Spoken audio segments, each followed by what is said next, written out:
Here's a marvelous lady, a fine actress. Would you welcome Miss CYBILL Shepherd?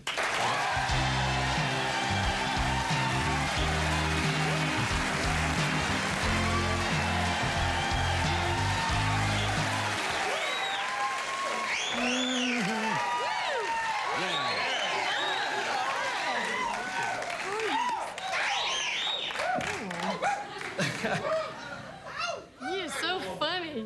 Well, thanks. You're wonderful. Get out of here. You are so great. I'm in love. Time for our next guest now. You know, I didn't read this whole introduction. I didn't realize this. You were a former Miss Memphis teenager, right? And then you went on to be, and it says here, you went on to become Miss Congeniality.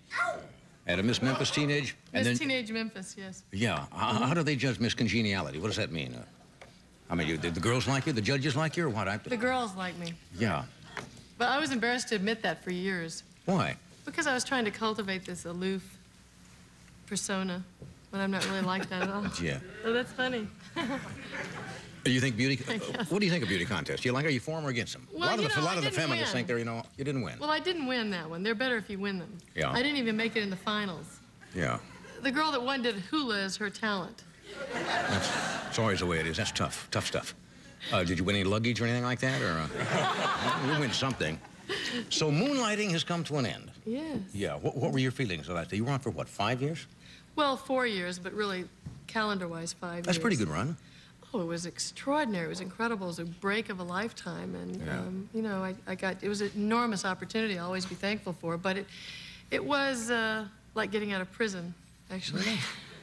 Well, what do you mean? Expand on that. It's so wonderful. It's a great opportunity. It's fabulous. But the last day, I mean, I felt like, in those movies where they show a scene where somebody's getting out of prison, and you go in this room, and they give you your watch back, and they give you your $5 in a suit, and $5, and I got to be myself again, playing the same character for 5 years. And I almost killed myself the last day of shooting. What do you mean? Well, we were shooting in this church that has one of the 4 biggest organs in the world. And I was looking... Yes? I know that church. Yes. It's a real church, really, but I was looking up at a particularly large part of the organ.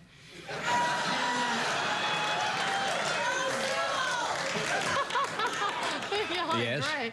And there was a step somewhat like this, and I fell. And I thought, this is great, I'm going to kill myself. I've survived 5 years of this, and now I'm going to kill myself the last day.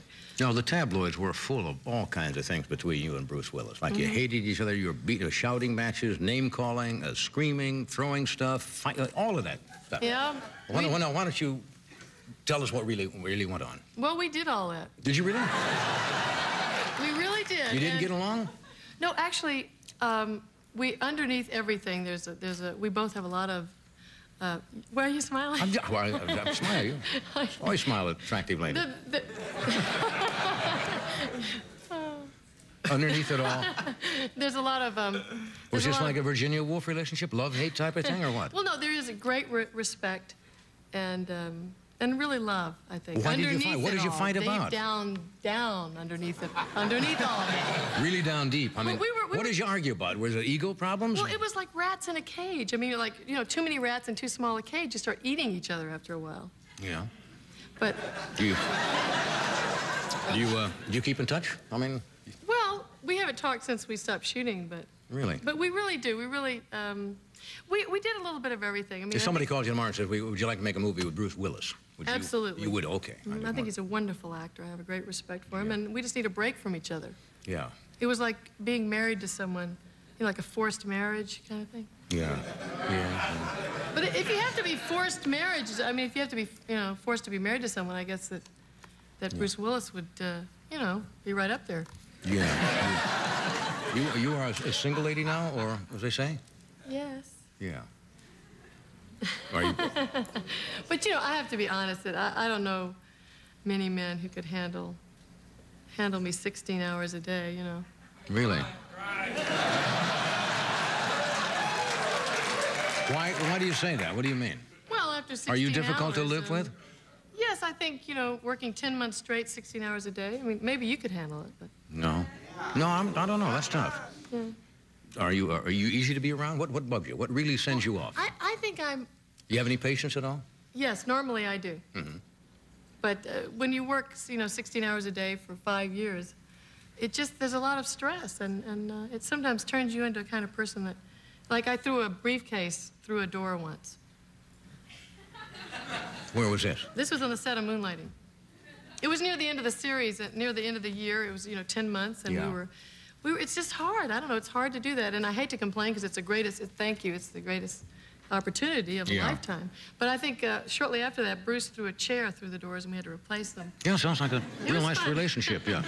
Now you got to... But we screamed at each other before the fights, We realized at a certain point, like 2 years into this, that we always had a huge fight when we had to fight. And it was real, what you saw. But by doing that, does that bring your performance up? Some people do that. Well, I hope it did. Yeah. Now you got two new children? Yes. Twins, 20 right? months old. Twins, yes. Oh, thank you, yeah. Somebody said you started pumping iron Yes. at a gym. What for? Well, lifting those babies, they're kind of hefty. Yeah.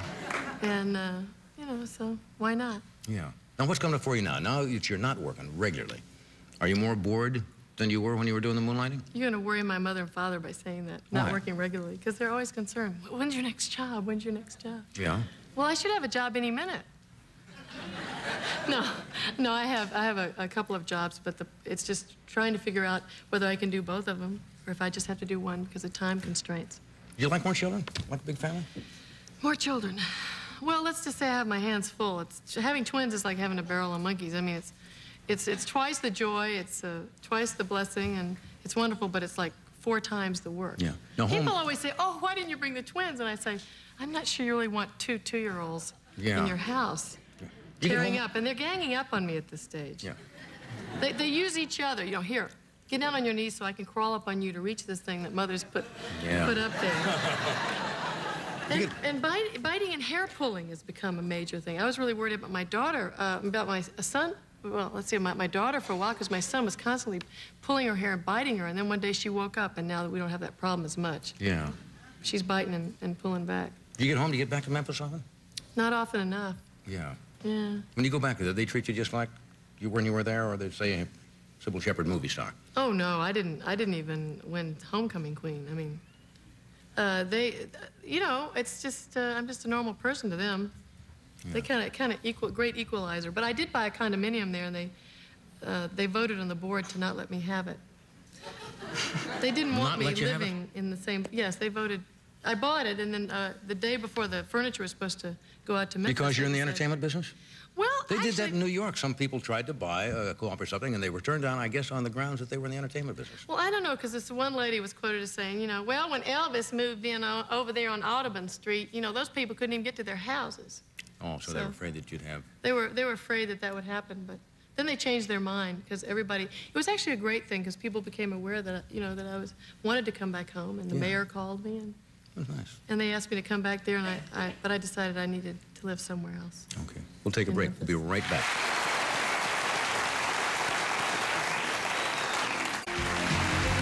And we are back. What are you two talking about? I'm interested. What are you two talking about? Well, I know. Tell him. Go ahead. Tell him. I asked her. Were you hitting on her or what? No. Well, in a way, I was asking her if she was still breastfeeding. But because she had been talking about I said, and yes. then I said. First of all, I said, do you have other children? She said she had a 10-year-old, and then I said. Clementine, yes. And then I said, boy, twins. I heard that there's a lot of work, and I said, did you breastfeed? And she said, I still am. Yes, I think you did, didn't you? Yes, I did. Isn't 20 months a little old for that? I mean, I don't remember, but... It's a little heroic on my part, I guess. Yeah, but they say that's very good for the young people. And good for the woman, right? I've enjoyed it. It's a little strange now because they tend to want whatever breast they're on, they want the other one. So true. I keep telling them. That's so true. I keep telling them they're both the same. Yes, well, good. My apologies to Jeff Healey and the band. We ran a little long tonight.